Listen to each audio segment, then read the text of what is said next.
Alright guys, in this video I'm going to show you how to go from data frame to pickle.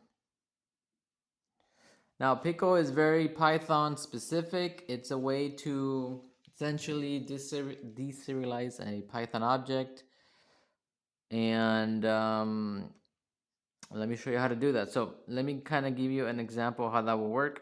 So let's say you started with a data frame object.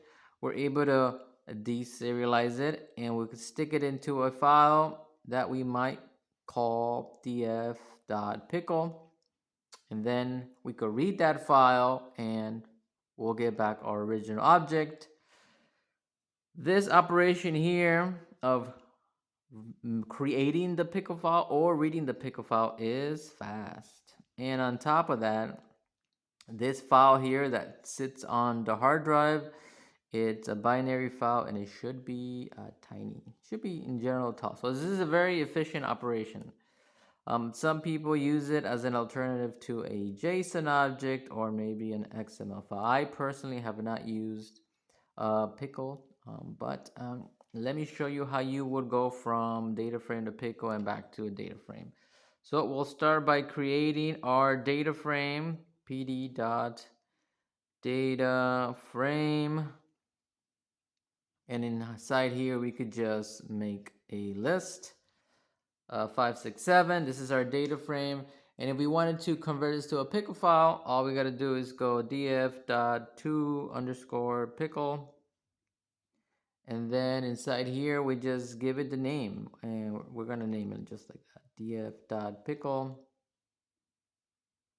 So this will actually save a physical file in a hard drive. And the file will be called df.pickle. And if you try to read it, you can't read it. It's not human readable. So not human readable. Now, if you saved it as a JSON object or as XML, you could read those. Those are human readable. Maybe they won't be easy, but you could read them. But this is going to be gibberish.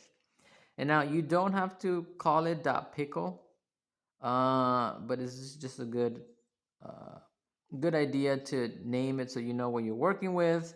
Definitely don't name it .txt, .json. It'll be very confusing. All right, so now that we got our pickle file, how do we go from pickle back to the data frame? Well, there's another method called read pickle. So it's going to be new df. Let's stick it in a new variable, and we'll go pd dot read underscore pickle.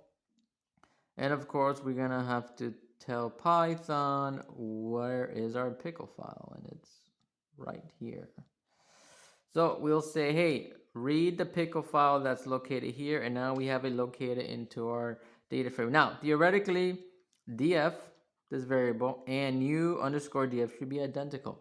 If you're a little paranoid like I am, and you want to verify that they're actually equal, there is a method that you might consider using. It's called dot. So you pick your data frame, and then there's a equals method. Yep.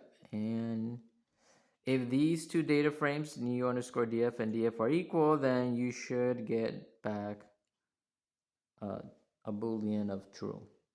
So there you go, guys. If you're ever wondered how you could go from pickle back to your data frame, consider using the toPickle and the read pickle Python methods.